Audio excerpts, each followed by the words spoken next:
하나님 말씀은 요한복음 3장 1절부터 8절까지의 말씀, 신약성경 146페이지입니다. 신약성경 146페이지 요한복음 3장 1절부터 8절까지의 말씀. 찾으셨으면 제가 봉독하겠습니다. 그런데 바리새인 중에 니고데모라는 사람이 있으니 유대인의 지도자라. 그가 밤에 예수께서 와서 이르되 라삐여, 우리가 당신은 하나님께로부터 오신 선생인 줄 아나이다. 하나님이 함께 하시지 아니하시면 당신이 행하시는 이 표적을 아무도 알 수 없음이니이다. 예수께서 대답하여 이르시되 진실로 진실로 내게 이르노니 사람이 거듭나지 아니하면 하나님의 나라를 볼 수 없느니라. 니고데모가 이르되 사람이 늙으면 어떻게 날 수 있사옵나이까? 두 번째 모태에 들어갔다가 날 수 있사옵나이까? 예수께서 대답하시되 진실로 진실로 내게 이르노니 사람이 물과 성령으로 나지 아니하면 하나님의 나라에 들어갈 수 없느니라. 육으로 난 것은 육이요 영으로 난 것은 영이니 내가 내게 거듭나야 하겠다는 말을 놀랍게 여기지 말라. 바람이 임의로 불매 내가 그 소리는 들어도 어디서 와서 어디로 가는지 알지 못하나니 성령으로 난 사람도 다 그러하니라. 아멘. 이 시간은 여름 수련의 5번째 강의가 되겠습니다. 성령으로 거듭남이라는 제목으로 하나님 말씀 증거하도록 하겠습니다. 성령으로 거듭남. 자, 이제 우리가 구원론과 관련해서 구원의 서정 두 번째 과정을 살펴보고자 합니다. 구원의 서정의 첫 번째가 뭐였습니까? 소명이었죠. 소명. 첫 번째가 소명이었고 그 소명에 의해서 우리에게 나타나는 현상이 무엇이냐 하면 중생이라고 얘기했습니다. 그래서 제가 여러분한테 외울 때 그렇게 외우죠. 주소 갑자기 이게 아니죠. 왜 그렇습니까 제가? 소중 회칭 이렇게 이 순서대로 그냥 외우면 여러분들 외우는데 도움이 좀 많이 됩니다. 그래서 항상 하나님의 말씀, 사람이 말씀 없이는 거듭날 수 없죠. 그래서 사람이 구원받는 것이 썩어질 씨로 된 것이 아니요 하나님의 말씀으로 된 것이니라 라고 하는 것처럼 하나님의 말씀이 선포되어지고 그 말씀에 의하여 우리가 중생하게 됩니다. 그럼 이제 우리가 던지는 질문이 이겁니다. 중생하게 되면 또 떠오르는 게 있죠. 그 불교. 근데 그 중생이 아닙니다. 불교에서 얘기하는 중생이라고 하는 것은 그 소위 사람들을 지칭하는 표현이라고 한다면 여기서 얘기하는 중생이라고 하는 말은 다른 말로 좀 쉬운 말로는 뭐 다시 태어남 또는 거듭남, 영어로는 born again 이렇게 얘기하지 않습니까? 근데 이 중생이라는 얘기를 할 때는 뭐 그나마 괜찮은데 이 거듭남이라는 얘기를 하게 되면 여러분들한테 딱 떠오르는 그런 문구가 있죠. 죄사함 거듭남의 비밀, 그렇죠? 구원파, 박옥수. 그 구원파가 이런 얘기 굉장히 많이 합니다. 죄사함 거듭남의 비밀. 그러면 이제 여러분들 그 구원파에서 얘기하는 거듭남이란 도대체 뭔가? 성경이 가르치는 거듭남과 어떤 차이가 있는가? 그 부분을 좀 살펴보면서 우리가 오늘 이 본문과 아울러 이제 중생론에 관해서 좀 살펴보는 시간을 갖고자 합니다. 구원파. 제가 이제 구원파라고 했을 때 지금은 박옥수를 주로 지칭해서 하는 표현입니다. 박옥수파. 근데 이 구원파에서 말하는 죄사함과 거듭남의 비밀은 여기서 이제 가장 핵심으로 다루는 성경 구절이 요한일서 2장 9절입니다. 만일 우리가 우리 죄를 자백하면 그는 미쁘시고 의로우사 우리 죄를 사하시며 우리를 모든 불의에서 깨끗하게 하실 것이요. 여러분 항상 이단의 문제가 뭐냐 하면 이단은요 꼭 성경 가지고 얘기한다고 합니다. 성경 가지고 우리는 성경 아니면 말을 안 해. 그래서 여러분 어디죠? 구원파 말고 또 신천지도 맨날 성경 들이대고 이렇게 성경 가지고 우리는 성경 아니면 말을 안 해. 뭐 맨날 그러잖아요. 근데 문제는 뭐냐면 성경을 엉터리로 해석한다는 게 문제죠. 성경을 엉터리로 해석하고요. 그 본문이 말하고자 하는 의도를 다 왜곡시킵니다. 그러니까 이미 내가 말하고자 하는 개념이 있고 거기다가 성경을 꽤 맞추듯이 퍼즐 맞추듯이 이렇게 얘기를 합니다. 그래서 그 사람들은 항상 사용하는 성경 구절이 정해져 있습니다. 그리고 그 성경 구절 가지고 앞뒤로 딱딱딱 맞추니까 여러분들이 그럼 맞는 것 같죠. 제가 이걸 이렇게 이해시키면 더 이해가 쉽습니다. 뭐냐면 과학주의의 접근 방식 중에 하나가 제가 정합주의라고 하는 제가 말씀을 드렸잖아요. 가설은 틀려요. 예를 들어서 진화론이면 진화론 뭐 그런 분에 대한 어떤 가설이라든지 전제가 틀리는데 그 안에서 수학 가지고서 아구를 맞춰버리는 거예요. 아구를 맞춰버리니까 그 정합된 그 범주 안에 들어가서는 틀린 게 하나도 없는 거예요. 근데 이게 이단들이 하는 전형적인 방식입니다. 이단들이 하는 방식이 뭡니까? 잘못된 이 전제를 가지고 성경 구절 가지고 자꾸 정합시켜 버려요. 정합. 그럼 맞추니까 이단 안에 들어와서 그 논리 한번 빠지면 맞는 얘기네라고 되는 거죠. 근데 맞는 얘기가 아니죠. 틀린 얘기입니다. 이 부분을 하나하나 성경 구절을 어떻게 해석하느냐를 보면은 온통 엉터리입니다. 온통 엉터리예요. 자, 그러면 봅시다.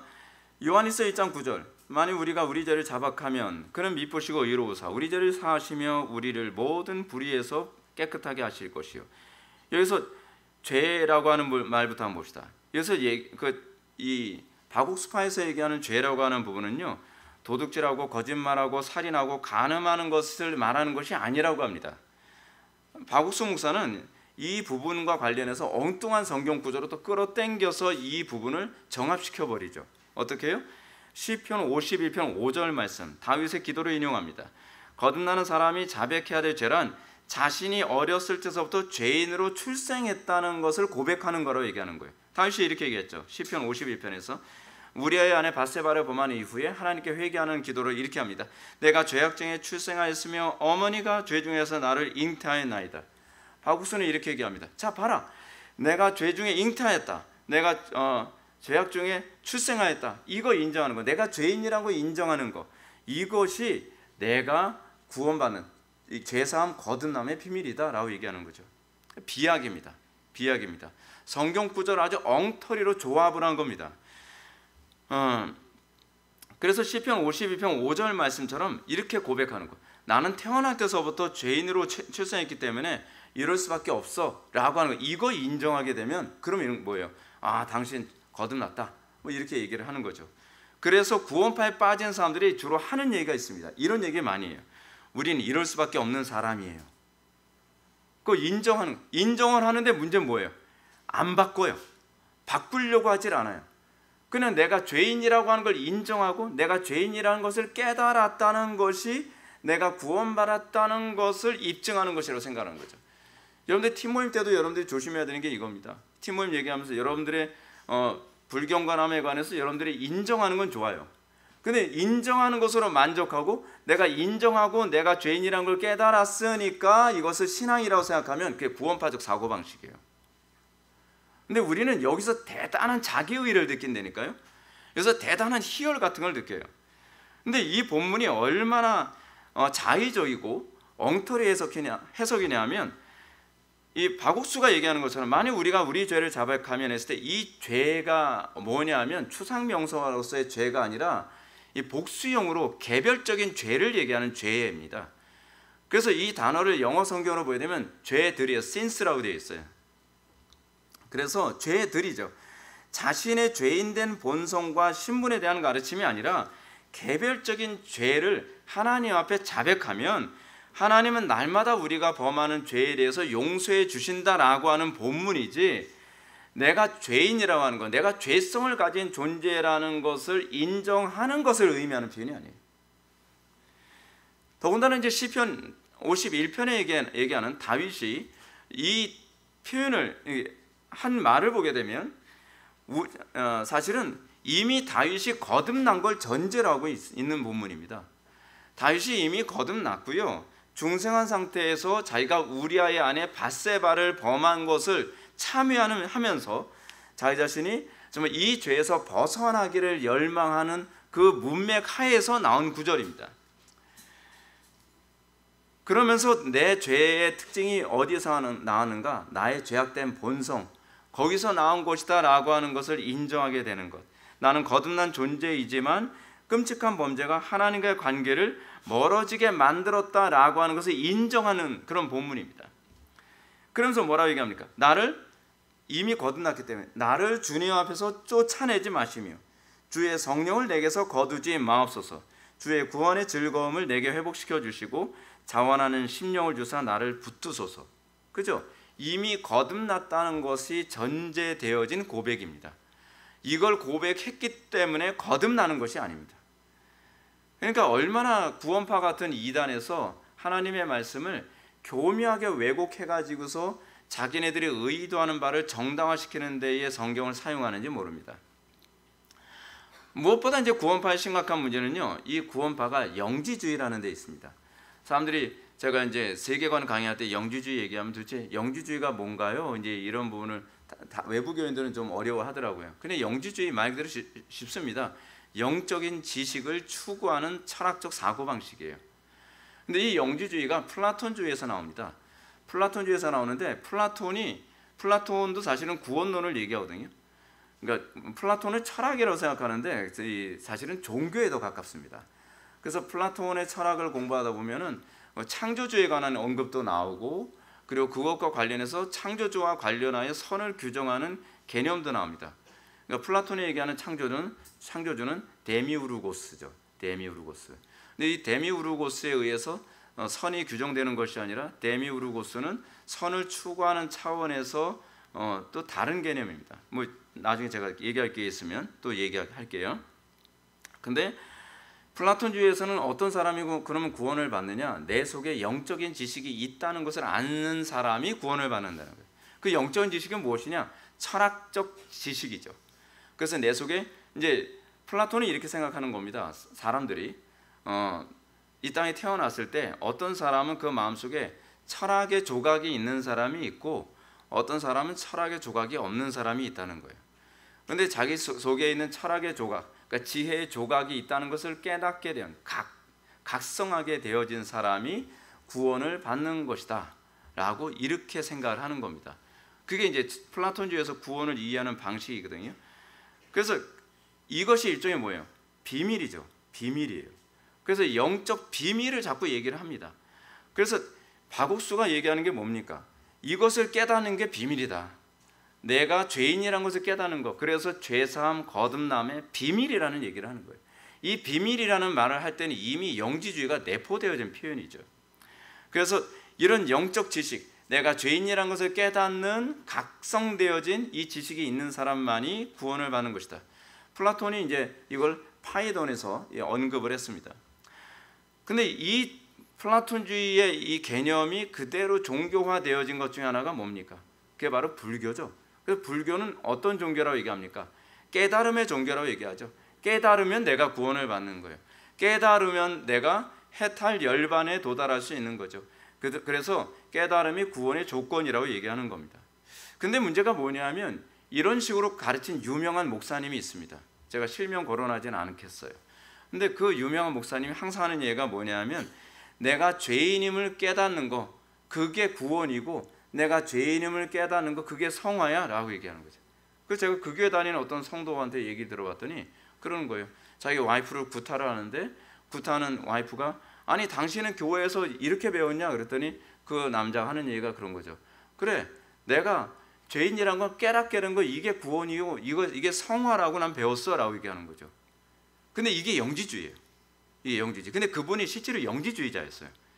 우리나라에서 영지주의를 하는 사람한테 배웠다는 얘기를 제가 들었습니다. 기독교인이 아니라 그냥 영지주의자한테 직접 배웠다고요.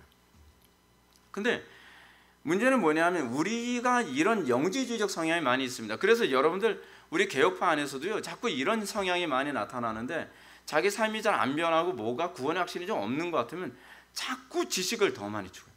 지식을. 그렇죠? 지식을 더 많이 추구하면서 뭐예요? 내가 지식이 부족해서 내 삶이 안 변하는 것 같다는 거예요. 그래서 굉장히 공부를 많이 해요. 공부를.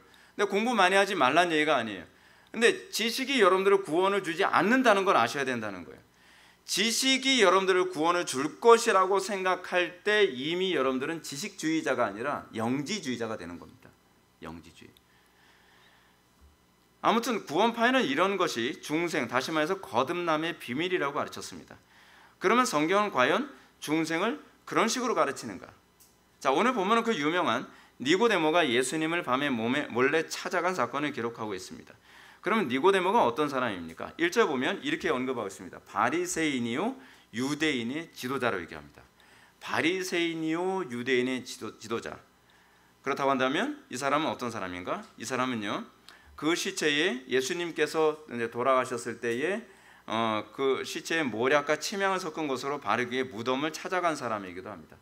근데 이 사람이요, 어떤 관원이냐면 사내들이는 관원으로서 유대인 최고 의결 회의 기관의 일원이었습니다. 그런 고위 관직자가 다른 사람의 눈을 피해서 어느 날 예수님을 찾아온 것입니다. 왜 찾아왔는가? 그 이유가 무엇인가? 이게 굉장히 흥미롭습니다. 2절 보면 이렇습니다. 그가 밤에 예수께 와서 이르되 라삐여, 우리가 당신은 하나님께로부터 오신 선생인 줄 아나이다. 하나님이 함께 하시지 아니하시면 당신이 행하시는 이 표적을 아무도 알 수 없음이니이다. 왜 찾아왔다고요? 다른 사람들하고 다르더라는 겁니다. 이단하고 다르더라는 겁니다. 사내들인 공의회에서는 저거 이단이야, 저거 미혹하는 사람이야, 저 이상한 놈이야 라고 사람들이 생각을 하는데, 가만히 보니까 이제껏 나타났던 이단이나 이제껏 나타났던 가짜 메시아하고는 다르다라는 거예요. 다르다라는 거죠. 거기서 예수님에게서 뭔가 이 다른 것을 발견하면서 알고 싶었던 겁니다. 자, 제가 여러분한테 이런 말씀 드리겠습니다. 우리 기독교는요, 왜 안 믿는 사람들이 기독교에 대해서 이 시대 기독교에 대해서 사람들이 그토록 호감을 갖지 못할까요? 다르지 않기 때문에 그렇습니다. 제가 여러분한테 계속적으로 말씀드리는 게 그거 아닙니까? 도덕적인 사람이 되는 것은 다른 종교가 다 추구하는 바입니다. 뭔가 깨닫는 걸 추구하는 것, 다른 종교에서 다 추구하는 것이 철학에서 다 추구하는 겁니다. 우리 기독교가 추구하는 건요, 구별됨입니다. 세상과 다른 겁니다. 근데 우리는 세상과 다르지 않으려고 합니다. 세상이 우리들을 다르게 볼까봐 오히려 걱정합니다. 아니요, 우리의 존재 방식은 구별됨입니다. 어떤가요? 여러분들이 예수를 믿기 때문에 다른 사람들이 여러분들을 봤을 때 다르다고 생각합니까? 아니면 뭐 별 차이 없네, 그냥 좀 도덕적이네, 좀 착하네. 아니요, 우리 기독교가 추구하는 목표는 그렇지가 않습니다. 만약에 예수님이 그냥 다른 사람들보다 좀 더 도덕적이었다든지 뻔한 얘기를 하는 분이었다면 니고데모가 굳이 위험을 무릅써가면서 찾아오지 않았을 것입니다. 근데 예수님은 달랐습니다. 그렇다고 한다면, 우리가 예수님을 영접했다고 한다면 우리 안에 계신 예수님께서 우리를 어떻게 만드시겠습니까? 다르게 만드시겠죠. 구별되게 만드시겠죠. 근데 우리는 왜 다르지 않은 것에 대해서 만족합니까? 왜 우리는 그나마 보편보다 좀 도덕적이라거나 보편보다 좀 괜찮은 종교 생활을 하는 것으로 우리는 만족해야 합니까? 그건 여러분들이 기독교를 몰라서 그렇습니다. 기독교는 구별됨입니다. 기독교는 다르다는 것에서 생명력이 있습니다. 그래서 니고데모가 예수님께 찾아와서 뭐라 얘기합니까? 우리가 당신은 하나님께로부터 오신 선생인 줄 아나이다. 우리가 라고 하는 거 보면 니고데모처럼 생각하는 다른 사람들도 여럿이 있었던 것을 추정할 수 있습니다. 니고데모는 굉장히 고민했습니다. 니고데모는 예수님이 어떤 또 맨날 나오는 또 거짓 메시아 중에 한 명 아니야? 라고 많은 사내들인 공회의원들이 그렇게 얘기를 하거나, 예수님에 대해서 저것도 미혹하는 놈이야 라고 다 비난을 할 때, 그 좀 의식이 있고 생각이 있었던 니고데모와 몇몇 사람들은 모여서 아니다, 하나님께로부터 오시지 않으면 불가능하다. 예수님께서 우리에게 추구하는 것이 무엇입니까? 사람으로는 할 수 없을 때 하나님은 할 수 있느니라. 안 믿는 사람들이 우리 기독교를 봤을 때 좀 착하고 사회봉사 많이 하고 구제 많이 하기 때문에 좋은 종교다? 아니요, 우리가 추구하는 기독교는 그런 기독교가 아닙니다. 성경이 가르치는 우리의 신앙은 뭐냐면, 저거는 하나님이 아니어서는 불가능한 삶인데, 사람으로는 할 수 없고 하나님만 할 수 있겠는데, 하나님께로부터 오신 선생이 아니면 그럴 수 없나이다 라고 하는 것이 우리에게 나타나게 되는 것이죠. 그래서 교회는 어떻습니까? 교회는 신적인 모임이지 어떤 인간적인 모임이 아닙니다. 그래서 제가 개척돼서부터 계속적으로 목표로 했던 바가 무엇이냐면, 사람이 할 수 없고 하나님만 할 수 있는 교회가 되는 것이었습니다. 그래서 구별되는 것이 저는 우리 교회가 존재하는 유일한 목적이라고 생각을 했습니다. 그래서 사람들이 우리 교회 왔을 때 저는 그 소리가 나와야 된다고 생각을 했습니다. 어떻게 이런 공동체가 가능한 거지? 어떻게 요즘에 이런 신앙생활하는 사람이 가능한 거지? 저는 그게 안 나오면 저는 목회를 잘못했다고 생각하는 겁니다. 근데 매번 외부 교인들 초청을 해서 수련을 할 때마다 외부 교인들에게서 항상 그런 고백을 들을 때 우리 교회가 아직까지는 제대로 가고 있구나라고 생각을 하게 되는 거예요. 당연히 그게 나와야 돼요. 당연히 그게 나와야 돼요.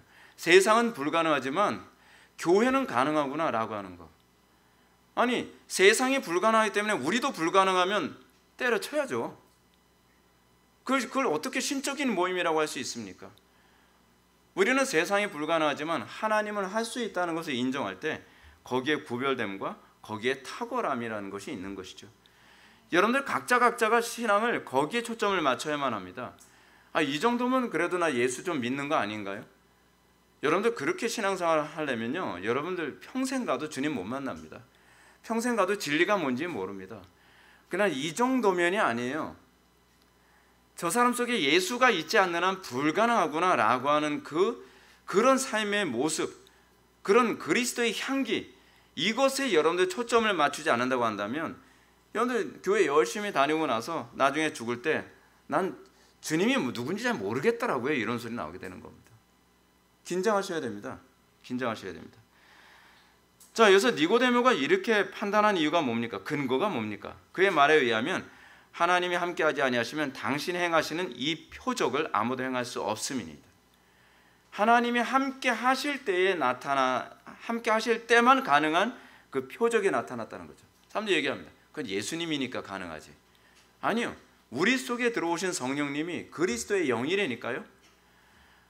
주님께서는 우리 통해 그렇게 일을 행하심으로써 하나님께서는 당신의 살아계심을 우리 통해 드러내기를 원하시는 것입니다. 니고데모는 예수님의 이런 모습을 보고 그냥 이단이라고 단정할 수 없었습니다. 그래서 좀 더 분명한 증거를 찾고 싶었습니다. 그는 예수님이 미혹자도 아니요 평범한 분도 아님을 알았지만 좀 더 결정적인 증거를 알고 싶었습니다. 그래서 굳이 예수님께 찾아온 겁니다. 더 명확한 표정을 보고 싶다는 거죠. 저는 여러분들에게 이런 태도를 견지했으면 좋겠습니다. 저는요, 그냥 이 교회가 좋으니까 오는 거고, 복음 예수 믿으면 구원받는다 하는 거니까 그냥 와서 그냥 구원 받았겠지. 좀 신앙생활 그렇게 안 했으면 좋겠습니다. 정확한 걸 추구했으면 좋겠습니다. 명확한 걸 추구했으면 좋겠습니다. 그렇지 않으면 아무것도 못합니다, 여러분. 매사가 그렇습니다. 매사가 뭘 하더라도 이것이 정확하게 가고 있는가를 여러분들이 따라가지 않으면 그냥 미혹밖에는 당할 게 없습니다. 왜냐하면 미혹하는 자들은요, 비슷한 거로 미혹하거든요. 우리가 추구하는 것은 비슷한 것이 아닙니다. 정확한 겁니다. 진리의 속성은 정확한 겁니다. 우리가 이런 태도를 견지하는 모습을 성경에서 어디서 보게 됩니까? 베레아 사람들 아닙니까? 베레아 사람들이 어떻습니까? 사도들의 가르침을 들으면서 사도들의 가르침이니까 당연히 맞겠지. 아니요, 그런 태도를 견지하지 않았습니다. 베레아 사람들은 이것이 그러는가 하여 날마다 성경을 상고했다고 얘기합니다. 사도들이 헛소리하는가 아니면 진짜 성경 가르침을 제대로 가르치고 있는가, 그걸 계속 상고했습니다. 연구하고 검토하고 분별했다는 얘기입니다. 니고데모는 매우 신중한 사람이었습니다. 그는 다른 사내들인 공의회처럼 남들이 예수님을 다 이단이라든지 미혹자라고 평가를 하니까 그냥 그런 사람인가 보구나라고 도매급으로 넘겨버린 것이 아니라 고민했습니다. 정말 저 사람이 미혹자일까? 저 사람이 정말 거짓 메시아일까? 아니, 저 사람이 거짓 메시아라면, 저 사람이 미혹자라면 과연 저렇게 행동할 수 있을까? 아니, 미혹자라고 하면서 아무것도 자기한테 이익이 되는 걸 선택을 안 해요. 미혹자라고 하는데도 불구하고 자기가 핍박받고 고난받는 쪽을 선택을 해요. 그럼 미혹자라고 생각을 할 수가 없는 것 중 하나가 뭐냐면 그가 말하는 것에서 성경에서 위배되는 걸 찾아낼 수가 없어요. 그의 삶 속에서 나타나는 거 보면 하나님이 함께 하시지 않으면 불가능한 기적을 너무 많이 일으키고 있는 거죠. 그래서 자기는 좀 더 명확한 근거를 찾고 싶었습니다. 그래서 예수님을 찾아갑니다. 그래서 더 명확한 근거를 보여달라고 그런 것입니다. 그렇습니다. 우리에게 이런 신중함이 필요합니다. 우리는 간혹가다 그렇습니다. 그 신앙생활 너무 따지면 안 되는 거 아닌가요? 아니요, 신앙생활은 따지고 믿는 겁니다. 잘못된 종교일수록, 그리고 거짓된 종교일수록요, 질문을 싫어합니다. 질문을 싫어해요. 복음은 어떻습니까? 항상 정직한 질문에 정직한 답변이 항상 열려 있습니다. 한국교회 안에서 나타난 그런 많은 젊은이들이 교회를 떠나는 이유 중 하나가 무엇입니까? 청년들이 궁금해서 물어보면 그냥 믿어, 뭘 자꾸 질문을 해 라고 하는 거예요. 아니요, 그거는 믿음이 아닙니다. 그거는 광신입니다. 그거는 미신입니다. 우리는 분명한 근거를 기초로 하여 믿습니다. 우리는 언약을 믿는 겁니다. 우리는 맹종하는 사람들이 아닙니다. 그래서 전통적으로 기독교는 항상 질문에 대답할 준비를 하고 있습니다. 아니, 우리는 베드로서에서도 그런 말씀하고 있는 거 여러분 기억하지 않습니까? 너희 속에 비밀을 알기를 원하는 자에게 항상 대답할 것을 준비하라고요. 우리는 우리에게 질문하는 사람한테 대답할 준비가 되어 있습니다. 왜요? 우리는 진리를 가지고 있기 때문에 그렇습니다. 진리는 질문을 두려워하지 않습니다. 근데 거짓은 질문을 두려워합니다. 왜냐하면 거짓이 드러날까 봐. 오히려 진리는 질문을 기뻐합니다. 왜냐? 그 질문에 대답함으로써 진리가 더 선명하게 그 실체를 드러낼 수 있기 때문에 그렇습니다. 니고데모는 고민합니다. 그래서 예수님을 통해서 질문하고 더 정확한 걸 알기 원했습니다. 자, 근데 이제 흥미로운 게 뭐냐면, 제가 뭐 소크라테스의 철학을 동의한다든지 소크라테스를 뭐 좋아하는 건 아니지만, 소크라테스의 책 중에서 프로타고라스라고 하는 책을 보게 되면 소크라테스가 아주 유명한 그 삼파술사 아닙니까? 그러니까 애 낳는 거 가는 사람이 아니라 이 삼파술로 이렇게 질문하고 진리를 찾아가게 만드는 사람이었다는 거잖아요, 그죠? 근데 이 소크라테스하고 이제 히포크라테스하고 대화를 나누는데, 히포크라테스가 이제 얘기하는 겁니다. 선생님, 요번에 프로타고라스라고 하는 유명한 소피스트가 우리 동네에 온다고 하는데 너무 놀랍지 않습니까? 막 흥분해서 막 그러니까, 뭐가 놀라운데, 제가 그 사람 만나서 진리를 깨달을 수 있을 것 같아요. 그럼 어떻게 할 건데? 그 당시에는 소피스트들한테 지식을 얻으려면 돈을 굉장히 많이 들였어야 돼요. 그러니까 예를 들어서 뭐 학원 강사한테 뭐 100만 원, 한 달에 100만 원 그 정도가 아니라 이 프로타고라스를 보니까 자기 전 재산을 팔 정도예요. 그러니까 진짜 소피스트들이 돈을 얼마나 많이 버는지 알만하죠. 그러니까 내 모든 재산을 팔아서라도 저는 그 사람에게 그 지혜를 얻고 싶습니다. 만약에 돈이 부족하다면 어떻게 할 건데? 그러면 친구에게 돈을 빌려서라도 저는 그 사람에게 지혜를 얻기를 원합니다. 적어도 저는 이 정도의 태도는 있어야 된다고 생각합니다. 그리스도인들이 그리스도인 되는 것은요, 내 모든 재산을 팔아 그 밭에 감춰진 보화를 샀더라. 이것이 사실 성경의 가르침이거든요. 근데 여기서 히포크라테스가 소크라테스한테 그렇게 얘기합니다. 그러니까 소크라테스가 사실 프로타고라스를 별로 좋아하지 않았거든요. 왜냐하면 프로타고라스는 궤변론자니까. 그러니까 소크라테스가 가만히 있다가 얘기를 하는 겁니다. 자네는 지금 육신보다도 소중히 여기는 영혼이, 즉 자네의 행복과 불행을 도맡고 있는 영혼이 좋아지느냐 나빠지느냐 하는 중대한 문제를 소홀히 다루고 있지 않는가?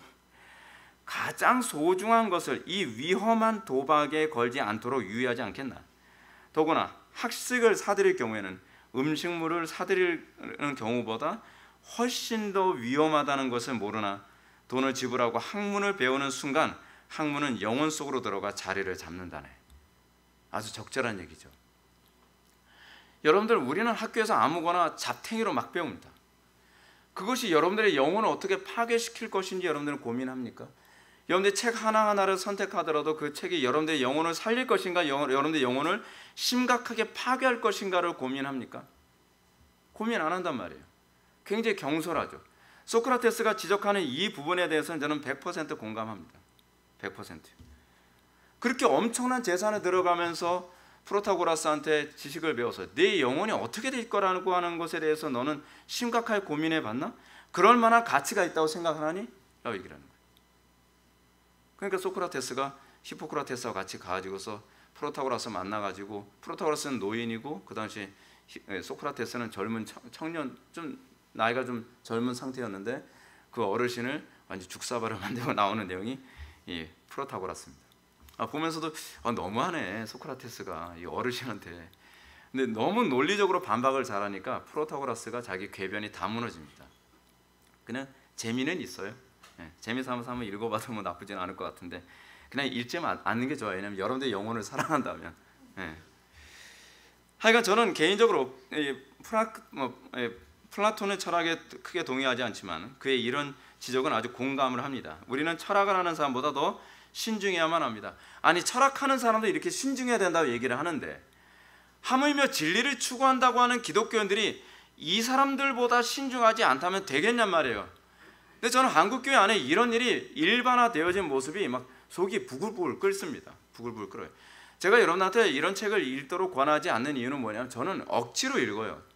왜냐하면 제가 세계관을 가르쳐야 되고 제가 교리를 가르쳐야 되는 입장에서 이게 어떤 문제가 있는지를 알아야 되니까 사실은 읽지만 영혼에는 별로 그게 크게 도움이 안 될 때가 굉장히 많습니다. 자, 우리는 베레아 사람들처럼 신중하게 성경을 상고하며 진리라는 확신이 있다면 모든 것을 다 걸 수 있어야만 합니다. 너무 쉽게, 너무 경솔하게 우리는 너무 많은 걸 쉽게 받아들이는 경향성이 있습니다. 다시 본문으로 돌아갑시다.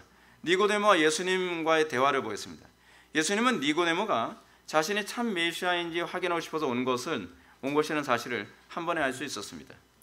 그래서 이것은 예수님이 분명히 하나님 나라에 대한 기대와 직결된 것이었습니다. 그러므로 예수님은 처음부터 핵심을 찌르는 말씀을 하시죠. 3절 말씀 다 같이 한번 읽어보시겠습니다. 시작.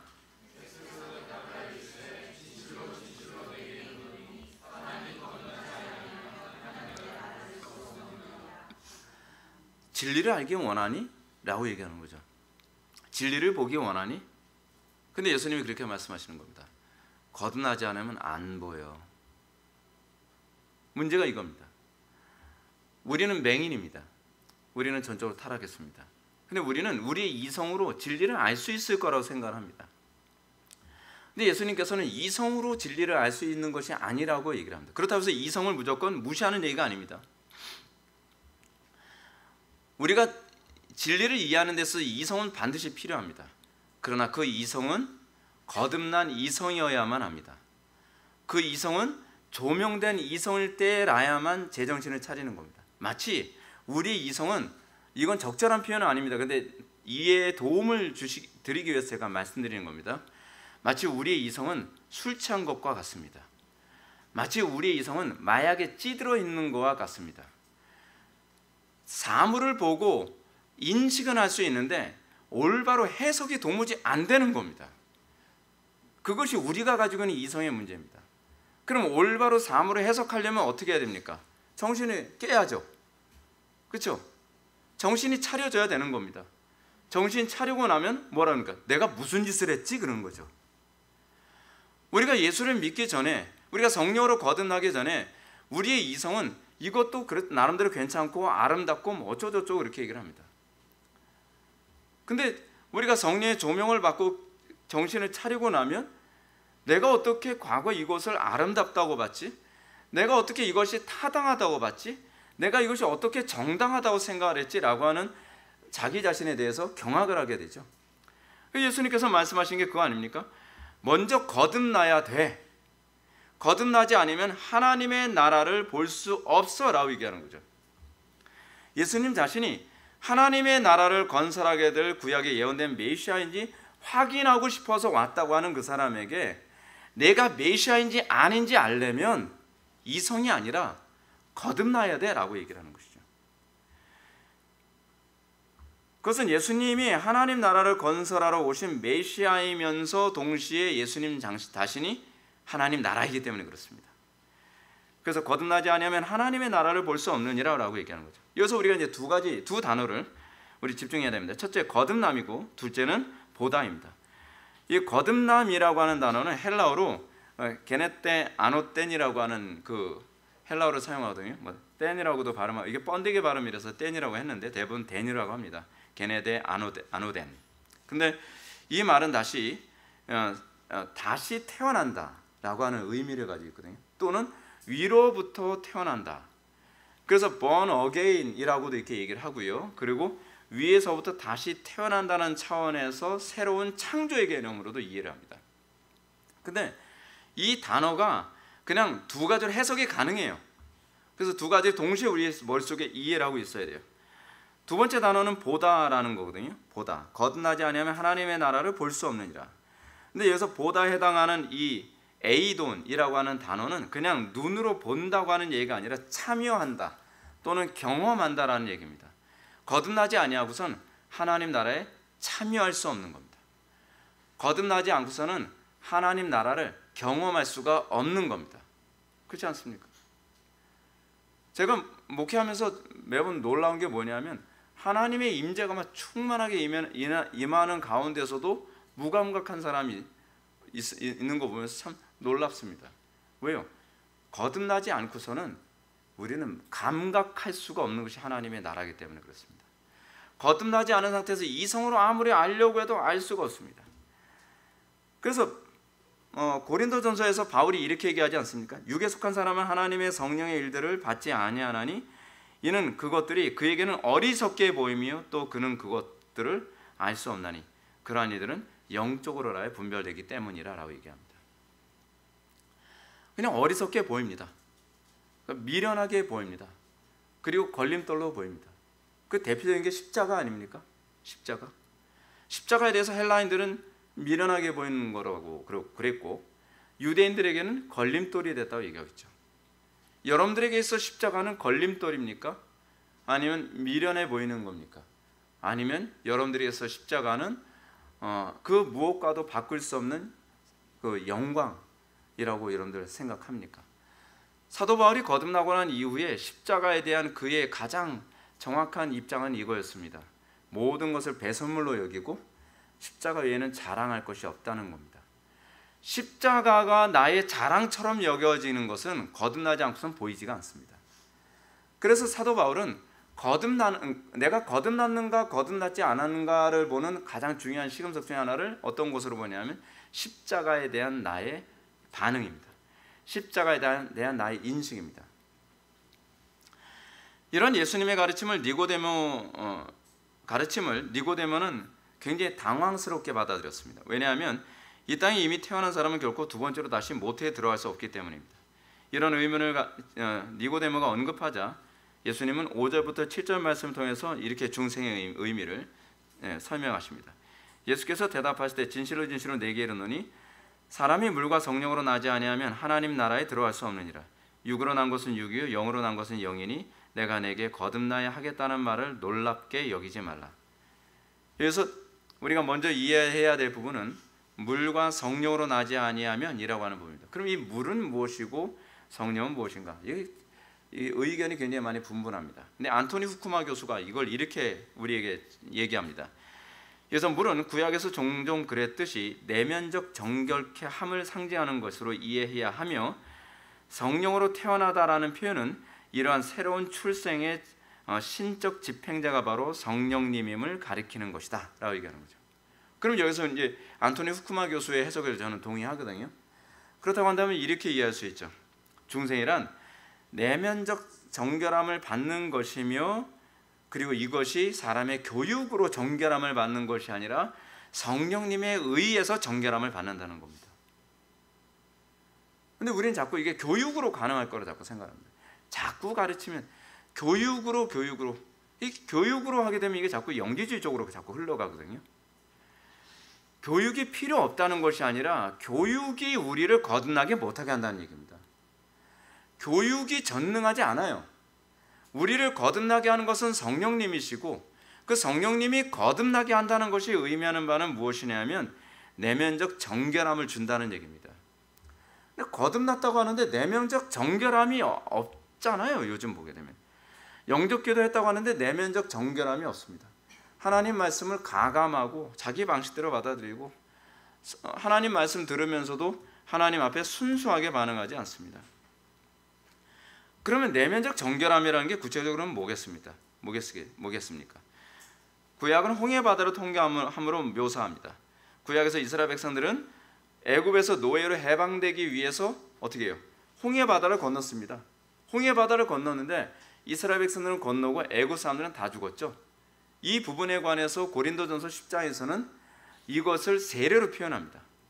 세례가 뭐라고요?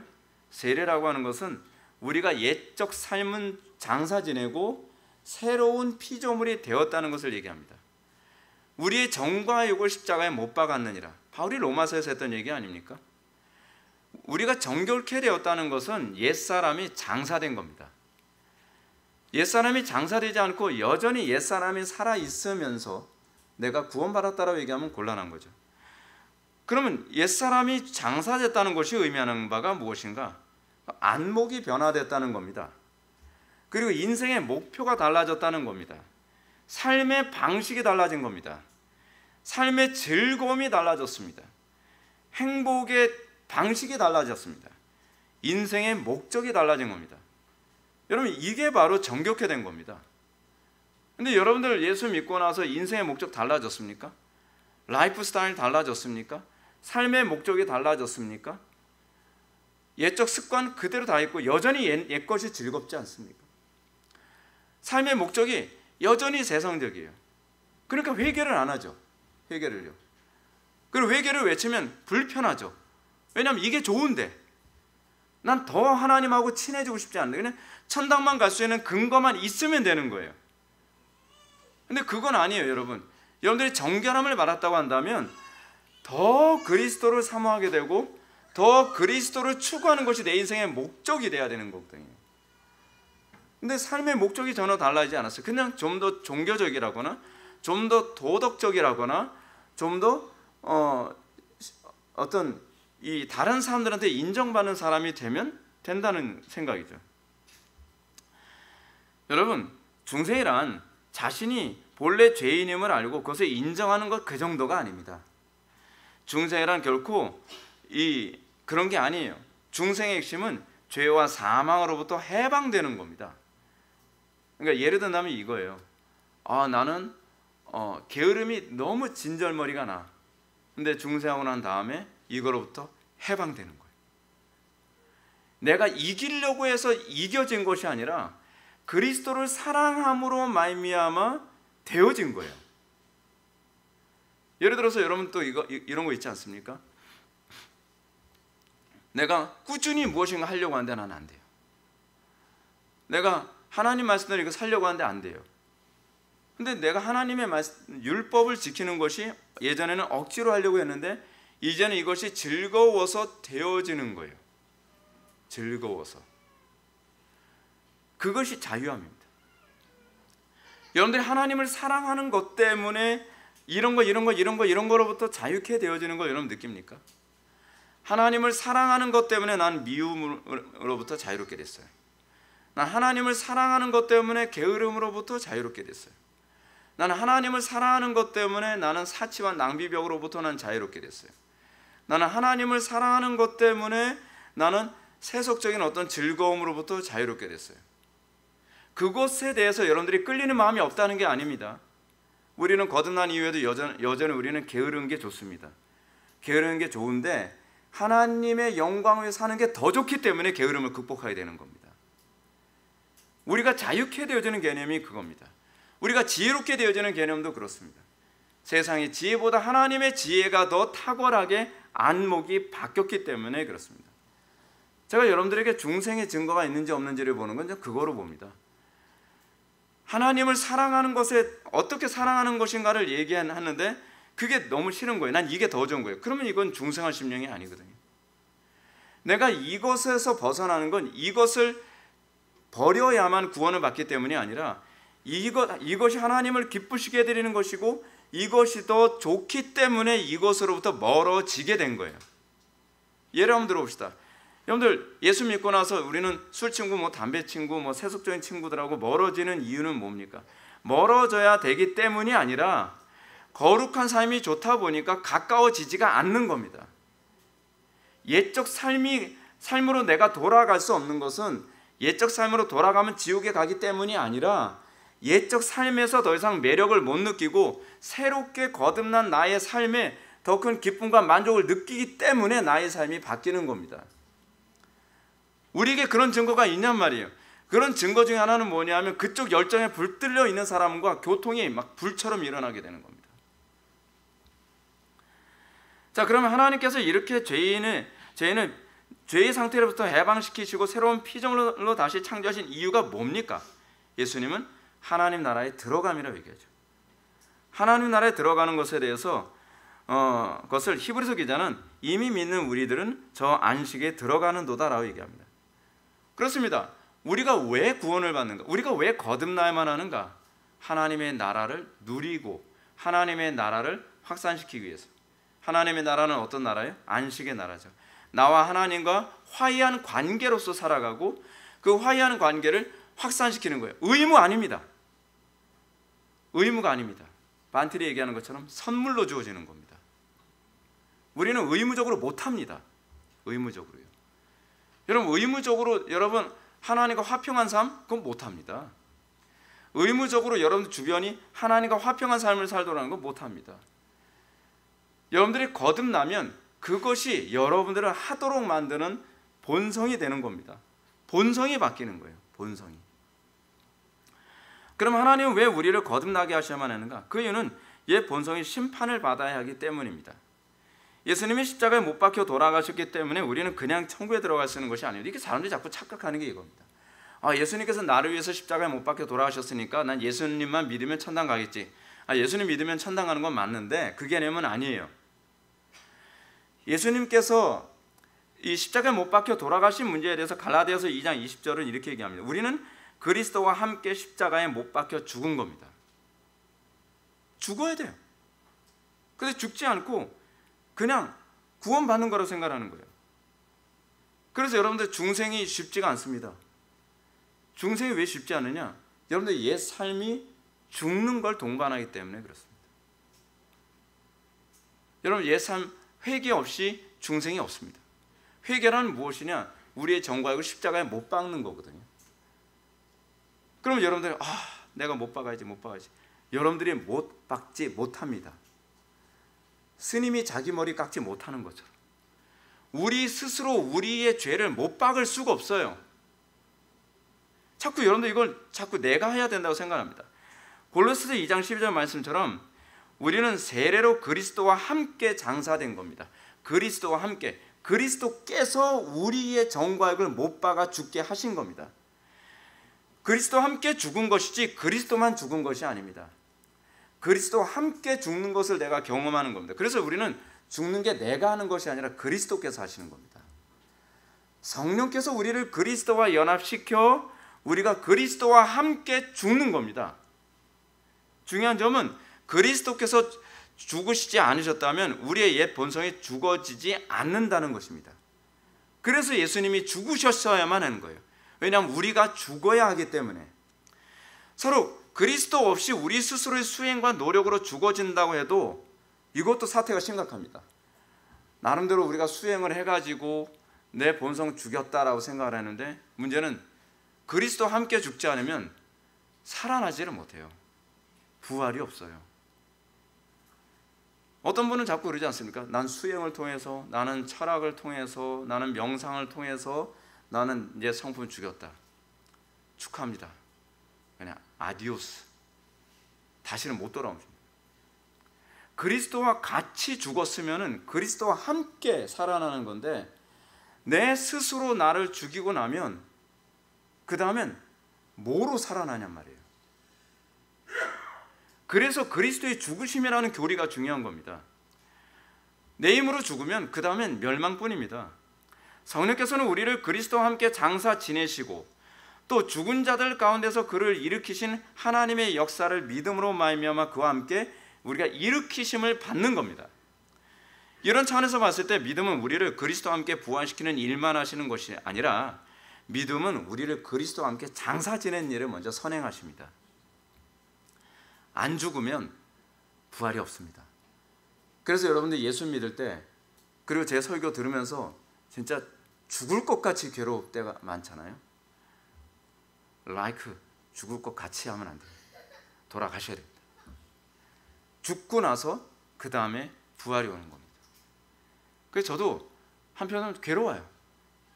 근데 어쩔 수 없어요. 복음의 원리가 죽어야만 그 다음에 그 부활에 참여하게 되는 거거든요. 근데 어떻게 죽어요? 그리스도와 함께, 그리고 그리스도와 함께 다시 부활하는 거예요. 이렇게 본다면 우리의 중생의 궁극적 목적이 무엇인지 알 수 있을 겁니다. 그것은 단순히 새 생명을 받아서 천당에 들어가게 하는 것이 아니라 갈라디아서 2장 20절 말씀처럼 그런데 이제는 내가 사는 것이 아니오 오직 내 안에 그리스도께서 사시는 것이라 이제 내가 육체 가운데 사는 것은 나를 사랑하사 나를 위하여 자기 자신을 버리신 하나님의 아들을 믿는 믿음 안에서 사는 것이니라. 우리가 중생해야 되는 이유는 무엇이냐면 이제는 내가 사는 것이 아니라 그리스도께서 사시는 것이 되어야 되기 때문에 그렇습니다. 내가 살면 그리스도께서 나를 통해 살질 않으십니다. 우리는 이미 죽었습니다. 그러나 우리는 날마다 죽습니다. 바울이 얘기합니다. 나는 정과 알고 십자가에 못 박았느니라. 로마서 7장 6장에서 한 말. 그래서 바울은 또 이렇게 얘기합니다. 나는 날마다 죽노라. 왜 날마다 죽노라는 거죠? 이는 나를 내 가운데 사시는 분은 그리스도께서 되시기 위해서. 그렇죠? 그래서 바울은 또 뭐라고 얘기합니까? 나의 약한 것을 자랑하노니 이는 그리스도가 나타나게 하려 함이라. 이게 바로 복음의 진수입니다. 십자가를 모르면, 십자가에서 우리의 정과를 십자가에 못 박는 게 뭔지 모르면 그리스도의 지혜와 그리스도의 능력과 그리스도의 아름다움과 그리스도의 인내와 그리스도의 선함 아무것도 알지 못합니다. 그냥 여러분들 예수 믿는 게 창살 없는 감옥이죠. 착하게 살아야 돼요. 난 착하게 살고 싶지 않은데. 나는 부지런하게 살아야 돼요. 난 부지런하게 살고 싶지 않은데. 나는 이기적으로 살고 싶은데 이타적으로 살아야 돼요. 사회봉사하기 싫은데 사회봉사해야 돼요. 사랑하기 싫은데 사랑해야 돼요. 부모 노릇하기 싫은데 부모 노릇해야 돼요. 왜요? 성경이 이렇게 명령하고 있으니까. 그렇지 않으면 천당 못 갈 것 같으니까. 아니요, 우리 그렇게 사는 사람 아닙니다. 우리는 그 모든 의무로부터 우리는 자유롭게 됐습니다. 우리는 이제는 그것이 의무가 아니라 즐거움으로 행하는 사람들이 된 겁니다. 이해는 거듭난 사람들만 이해가 됩니다.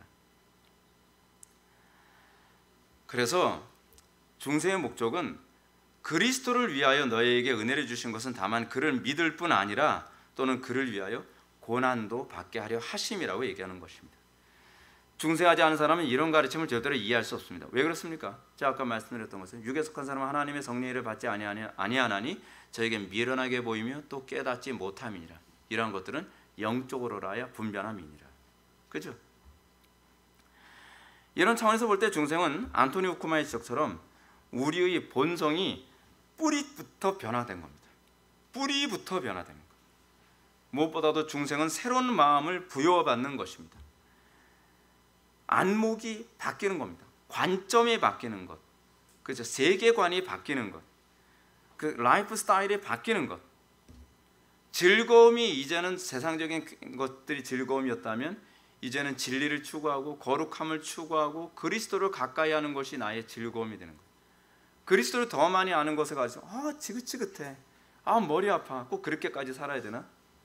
그게 왜 머리가 아프죠? 여러분들이 진리를 추구하는 게 머리가 아픕니까? 그것이 여러분들의 행복이 아닌가요? 왜요? 그리스도가 진리이신데 여러분들이 그리스도를 사랑한다면 진리를 추구하는 것이 당연한 거죠.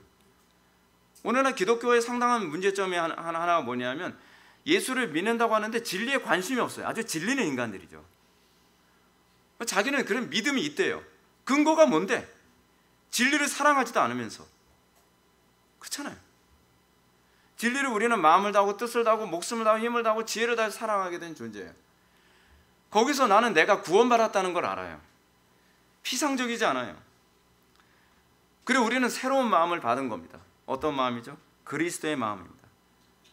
주님의 마음을 본받는 자. 우리 그 찬양 했잖아요. 하나님의 진리, 그 진리를 마음과 뜻과 힘과 지혜와 목숨을 다해서 사랑하게 되었고, 그리고 그 진리가 명령하는 것이 이웃을 내 몸처럼 사랑하라 했기 때문에 우리는 내 몸처럼 이웃을 사랑하는 것이 의무가 아니라 하나님의 선물로 즐겁게 되어지는 겁니다. 이렇게 새로운 마음을 부여받은 사람들은 같은 믿음의 형제들을 친형제처럼 사랑할 수 있게 됩니다. 그래서 사도 요한은 이러므로 하나님의 자녀들과 마귀의 자녀들이 드러나나니 무릇 의를 행하지 아니하는 자나 또는 그 형제를 사랑하지 아니하는 자는 하나님께 속하지 아니하였느니라. 이처럼 중생을 통한 변화는 단순히 도덕적 변화 정도가 아닙니다.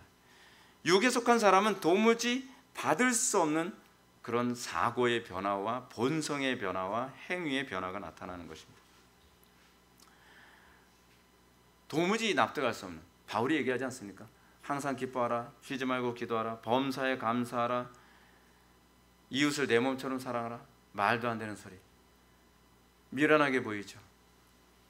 그러나 하나님께 속한 사람들은 그 말이 믿어지고 그리고 그 말씀으로 살기 위해 은혜를 더 많이 구하게 됩니다. 물론 그렇다고 해서 여러분들이 죄를 안 짓는다는 얘기는 아닙니다. 다윗도 간음을 했고, 그리고 바울도 다른 사람들과 갈등하면서 분열도 일으키기도 했고, 그리고 죄를 짓기도 합니다. 그러나 차이가 있다면 우리는 그 죄를 즐길 수 없게 됐다는 겁니다. 가장 중요한 건 도덕적인 문제 이전에 관점의 변화입니다. 안목의 변화입니다. 저는 예수를 믿었다고 하면서도 안목이 안 바뀌는 사람들은 저는 절대로 중생한 사람이라고 생각하지 않습니다. 상당수의 많은 이 목회자들이나 성도들이나 신학자들이요, 제가 믿음이 있다고 얘기하는데 사고방식은 완전히 좌경화되어 있어요. 유물론이에요. 자유주의 신학을 추구하기도 하고요. 그건 불가능합니다. 왜냐하면 내 본성이 그걸 받아들일 수가 없습니다. 내 안목이 그걸 수용할 수가 없습니다. 수용이 된다고요? 가짜죠. 가짜입니다. 그게 어떻게 가능합니까? 예수를 믿는다는 건 어떤 행위의 변화가 아니고요, 어떤 모습의 변화가 아닙니다. 또는 외모나 성품이나 기질의 변화가 아닙니다. 내 영혼이 본성적으로 바뀌는 겁니다. 사랑하는 성도 여러분, 여러분들에게 이 놀라운 변화가 일어났습니까? 옛 성품이 죽고 새 성품이 들어온 증거가 있습니까? 세계관이 바뀌었습니까? 세상이 다르게 보이기 시작합니까? 다르게 해석되기 시작합니까? 관점이 바뀌었습니까? 예전엔 나 중심적 관점이었던 것이 이제는 신본의의 하나님 중심적 관점으로 세상을 볼 수 있게 되어졌습니까? 여러분들 정과 육을 십자가에 못 박아서 이제는 그리스도와 함께 사는 것에 대한 기쁨과 그 감격을 여러분들 추구하게 됩니까? 그렇다면 여러분들은 중생한 사람입니다. 여러분들이 그리스도를 그 십자가에 대한 안목이 바뀌어져서 십자가가 혐오스럽다거나 걸림돌이 되거나 미련한 것이 아니라 십자가가 왜 사랑스럽다고 하는지 이제는 이해가 됩니다 라고 한다면 여러분이야말로 그리스도의 생명을 소유한 존재인 것을 믿으시기 바랍니다. 기도하시겠습니다. 사랑이 많으신 하나님, 우리가 오늘 이 시간 중생이란 무엇인가에 관해 살펴보았습니다. 아버지 하나님, 우리 심령 속에 중생하는 흔적이 희미하게가 아니라 선명하게 드러나게 하여 주시고, 그래서 우리의 본성이 바뀐 그 변화를 통해서 이 땅에서 우리가 소금과 빛의 역할을 충실하게 감당하고 주님의 이름을 영화롭게 하는 놀라운 역사가 나타나게 하여 주옵소서. 예수님의 거룩하신 이름으로 기도를 옵나이다. 아멘.